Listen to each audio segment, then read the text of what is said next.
সূর্যাস্তের সময় ভুলেও এই 5টি কাজ কখনো করবেন না। কোটিপতিরাও এই নিয়ম মানেন। ভিডিওটি শেষ পর্যন্ত দেখুন। আর সূর্যাস্তের সময় ঘরের এই জিনিস কাউকে দেবেন না, না হলে পরে খুব আফসোস করবেন। বন্ধুরা, সূর্যাস্তের পরে কিছু কাজ আছে যেগুলো কখনোই করা উচিত নয়। জ্যোতিষশাস্ত্রে এগুলোকে অশুভ ও দরিদ্রের বড় কারণ বলা হয়, যা আমরা অনেক সময় অজান্তেই করে ফেলি। যদি আপনি এখন থেকে খেয়াল রাখেন সূর্যাস্তের পরে কোন কোন কাজগুলো করা উচিত নয়, তাহলে মা লক্ষ্মী খুব শিগগিরই আপনার ওপর প্রসন্ন হবেন এবং আপনার জীবনে অর্থনৈতিক সমস্যা দূর হবে। চলুন জেনে নিই সেই কাজগুলো।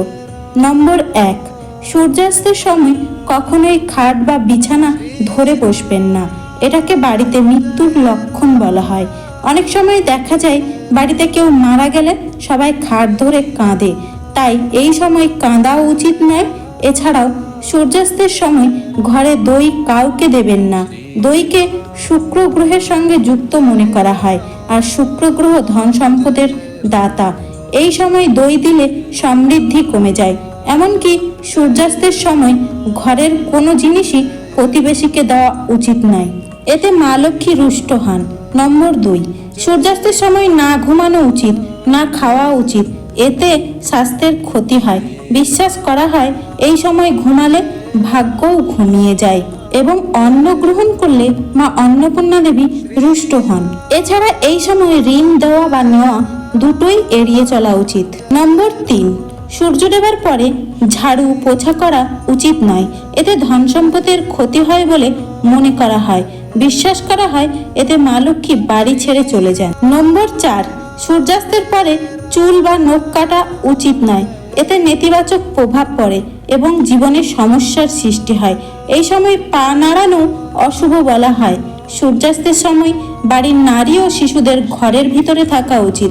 দোরগড়ায় পা হওয়া মানে মা লক্ষ্মী রুষ্ট হন। নম্বর 5, সূর্যোদয়ের পরে তুলসী পাতা ছোঁয়া বা জল দেওয়া উচিত নয়। এই সময় ঘরে প্রদীপ জ্বালানো ও পূজা করা উচিত।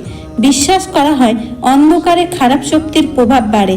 এই সময় দাম্পত্য সম্পর্ক থেকেও দূরে থাকা উচিত। বাস্তুশাস্ত্র অনুযায়ী আরও কিছু কারণ আছে। বাড়িতে বেশি ছুরি চাকু রাখা উচিত নয়। সকালে ছুরি দেখা অশুভ। কাঁটাযুক্ত গাছ বাড়িতে রাখা উচিত নয়। তুলসীর পাশে কাঁটাযুক্ত গাছ লাগাবেন না। ভাঙা বাসন, ভাঙা আয়না, বন্ধ ঘড়ি বাড়িতে রাখা উচিত নয়। বাড়িতে মাকড়সার জাল থাকলে তা অশুভ মনে করা হয়।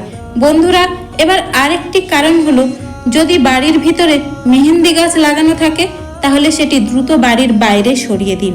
একইভাবে পেয়ারা গাছও বাড়ির ভেতরে লাগানো উচিত নয়। যদি বাড়িতে খুব বেশি সুগন্ধযুক্ত কোনো গাছ থাকে সেটিও বাইরে লাগানো ভালো। এটিকে অশুভ মনে করা হয়, কারণ এতে নাকি নেতিবাচক শক্তি আকৃষ্ট হয় বলে মানা হয়। বলা হয় ভয়ঙ্কর ভূত প্রেত ও আত্মারা সুগন্ধযুক্ত গাছের দিকে আকৃষ্ট হয়। বাড়ির বাইরে আপনি পিপল বা বট গাছ লাগাতে পারেন, কিন্তু বাড়ির ভিতরে লাগানো উচিত নয়। এগুলো অশুভ বলে ধরা হয়। যদি বাড়ির মধ্যে কোথাও পিপল গাছ গজিয়ে ওঠে তাহলে পূজা করে সেটি সরিয়ে ফেলতে বলা হয়, না হলে সংসারে অশান্তি ও দারিদ্র্য আসতে পারে।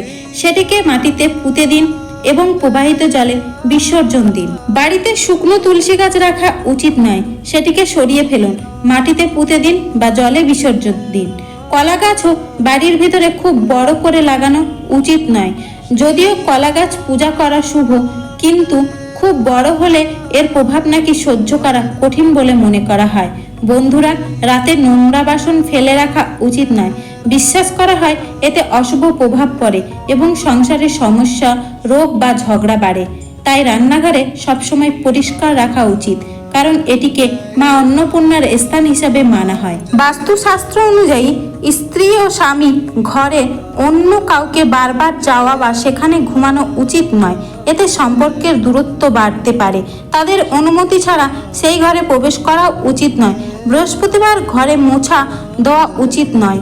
এমনও বিশ্বাস আছে এতে গুরু দুর্বল হয় এবং আর্থিক সমস্যা দেখা দেয়। রাতে 12টার সময় আয়নায় মুখ দেখা এড়িয়ে চলা উচিত বলে মনে করা হয়। এই সময় নাকি নেতিবাচক শক্তি বেশি সক্রিয় থাকে, তাই অনেকে আয়না ঢেকে রাখেন। এবং রাতে পারফিউম বা মেকআপ করা থেকেও বিরত থাকতে বলেন। রুটি বানানোর পর গরম তাওয়ায় পানি ঢালা উচিত নয়, এতে নাকি রাহুদোষ তৈরি হয় এবং সংসারে ঝগড়া বাড়ে। কাপড় শুকনোর সময় খেয়াল রাখবেন, তুলসীর কাছে কাপড় শুকাবেন না, এতে অশুভ প্রভাব পড়তে পারে বলে মনে করা হয়। বাড়ির মন্দির সবসময় পরিষ্কার রাখা উচিত। নষ্ট ফুল, ধূপ বা ভাঙা মূর্তি সরিয়ে ফেলতে হবে। একসাথে অনেক দেবতার মূর্তি না রাখাই ভালো, এমন ধারণাও আছে। স্বামী স্ত্রীর মধ্যে ভালোবাসা খুব গুরুত্বপূর্ণ।